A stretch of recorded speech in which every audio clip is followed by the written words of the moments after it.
Hey everyone, Howie Fisher from Fisher's Flies. Thanks for checking in. Today I'm tying up a juicy little sculpin pattern using some new materials from Fulling Mill and Upavon fly fishing, as well as some existing materials from Spawn fly fishing that are super useful. To get started in the vise, I'm using an Ahrex NS or Nordic Salt 172 in size 12. This is their curved Gammarus. For the thread today, I'm using 140 denier ultra thread in light olive. And I'm just going to get started with my thread right behind the hook eye. Take a couple wraps before snipping my tag off and continue down with my thread to right into the bend. I just want to lay down a little bit of a base thread for the tail material, which here is Spawn Polliwog tails. These are some really cool materials. If you haven't seen these, Spawn has a bunch of videos using these as well, mostly for saltwater flies, but this is intended to be a freshwater fly. So I'm going to get started. I'm not using the full length of the polliwog tail on this pattern because I'm intending to use this for trout, and I don't want more of a chance of a trout short striking this, so I'm trying to make the tail a little bit shorter. So really I'm just securing that. It's really straightforward, and then I'm going to grab my next material, which is Straggle Hackle from Upavon, an olive Mosaic. This is the 10mm size. I really like this material. It's a newer material from them. The reason why I like it so much is because it is a perfect combination of flash and what looks like natural material. It is a synthetic material, but it is a non-flash material. You can see it in there. So with this material, instead of having to do something like a complex twist where you combine flash and a feather or something along those lines into two different kind of techniques, you just have to use this one material and you get both the synthetic or the flash and the natural. So as you saw, I'm just going to wrap that forward to right behind the eye, secure it, and make sure that my head is nice and clean. I'm going to go ahead and whip finish with my whip finish tool. Just going to give it one whip finish, and then I'm going to snip my thread off, and that's because I'm going to hit this with some Solarez bone dry. Just a little bit. It is important on this step, if you use some head cement or bone dry, to not get it in the hook eye, as we're going to be attaching a shank to the front of this. So once I have that cured, then I'm going to go ahead and remove it from the vise, and I'll tell you why I'm doing this in a second. So I'm going to grab this 60-degree shank from Spawn Fly Fishing. This is a 20mm. I'm going to separate it a little bit in my vise like you saw me do, so I can add a bead. And sorry, this is the 15mm, not the 20. For the bead on this though, I'm using a 4.6mm slotted tungsten bead in silver. So again, I separated it with my vise to allow for an easier insertion of that bead. If you have to do it with your fingers, it's possible. It's just a little bit more cumbersome. Once I've done that, it's super easy to slide on the hook, just like you saw me do there, and just slides right into place. I'm then going to secure my shank in the vise, just like I would with any other articulated streamer or game changer, so on and so forth, if you've ever tied one of those. I am going to add a little bit of lead or lead-free wire on this front section to secure and kind of jam that bead into place.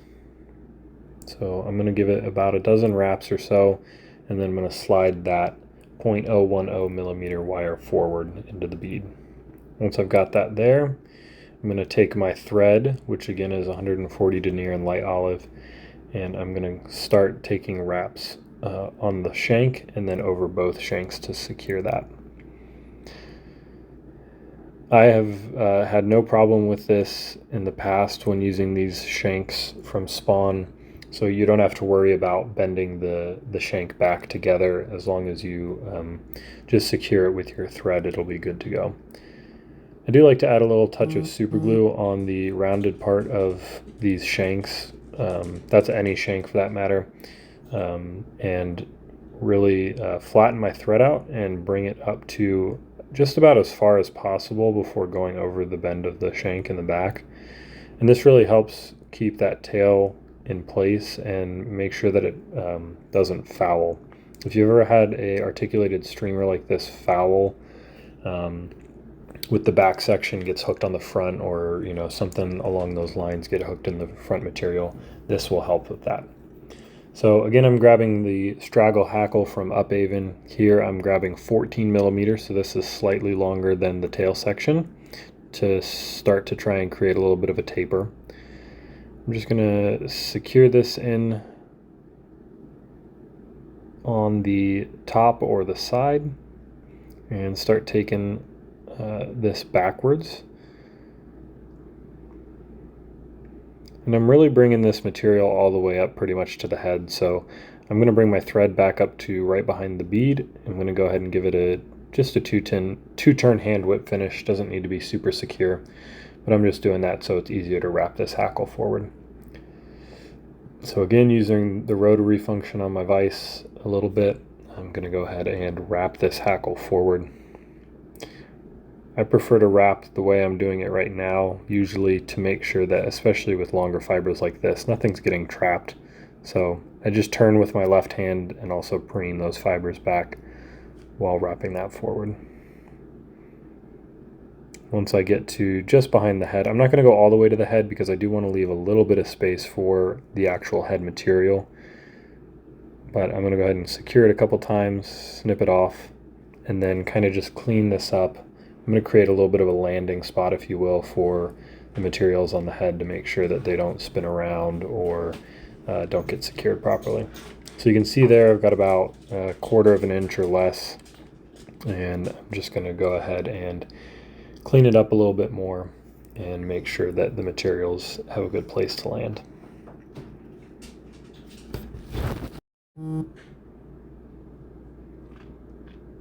This next material that I'm going to be using is a new material from Fulling Mill, actually.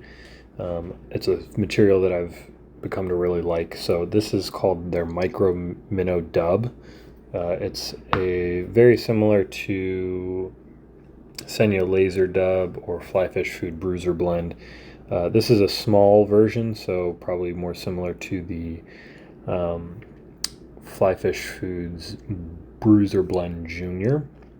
The color that I'm using here is Bruised Sculpin, actually, so it's a very fitting name for this pattern. But I'm just going to grab a clump, and as you saw me doing, I'm straightening them out just to make sure I've got all the fibers kind of heading the right direction. I'm going to take 2 loose wraps in one direction, and then I'm going to turn it and cross over the other direction to make an X or a figure 8, whatever you want to call it.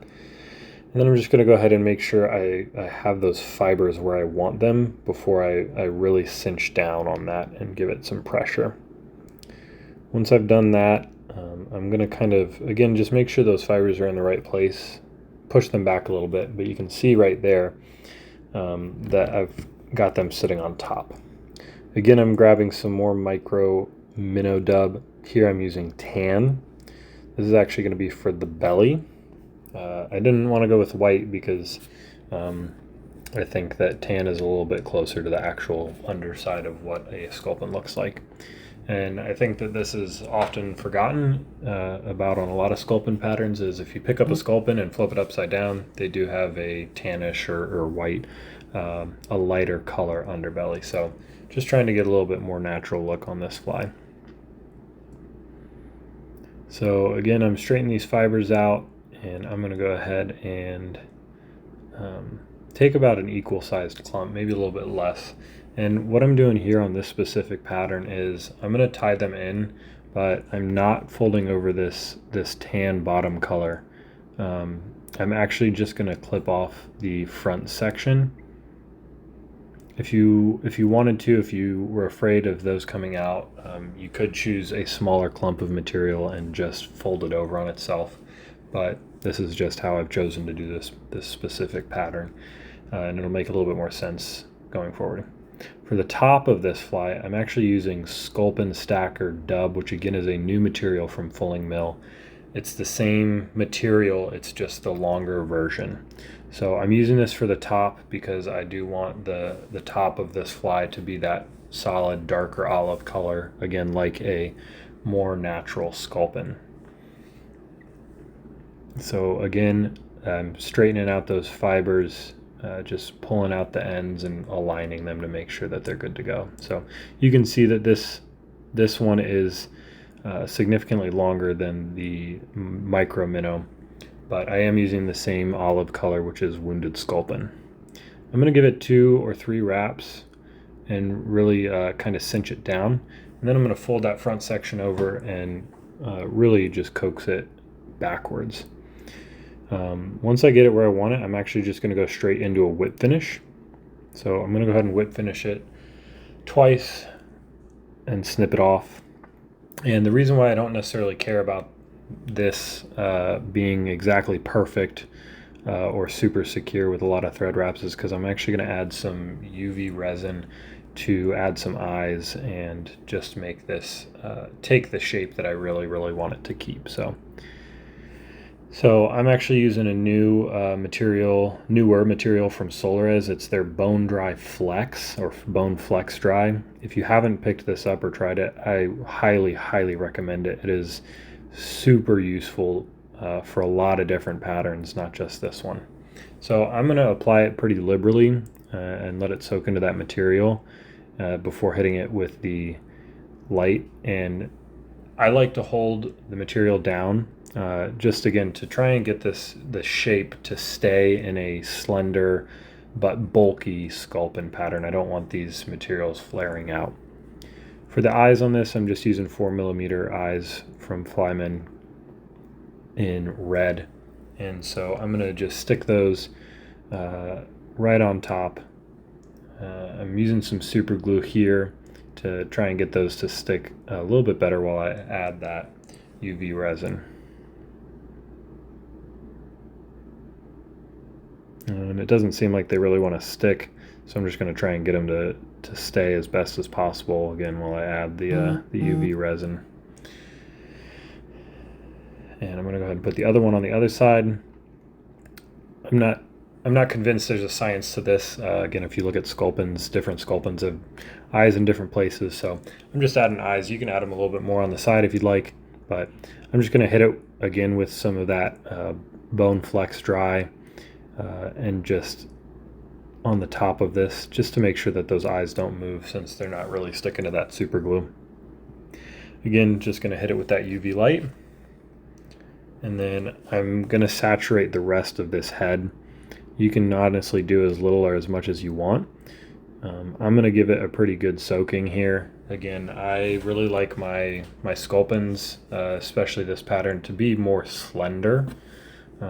A lot of sculpin patterns also mimic bait fish, I think, and they have that dual purpose, which is nice. But I want this specific pattern to be very similar, or as similar as possible, to an actual sculpin. So once I hit that bottom, I'm just going to coat the whole thing again in some more of that Bone Dry Flex, just to make sure that it is good to go. It is tack free, and then I am going to pull those fibers back a little bit and hit it with that UV light. And this final time, I'm really going to give it a good exposure to this UV light. Before, I was just curing it a little bit to make sure that it was solidifying and going from there. As you can see here, that Bone Dry Flex is flexible, and that's why I really like it, because traditional flex cure is tacky usually, even after curing, or you have to cure it for a very long time to get it to not be. But with this Bone Dry Flex, it's just like regular bone dry. It's a super handy tool. So again, here's that super juicy little sculpin with that wiggly tail. Once that gets wet, it'll move all around, but that polywog tail will give it some really good action.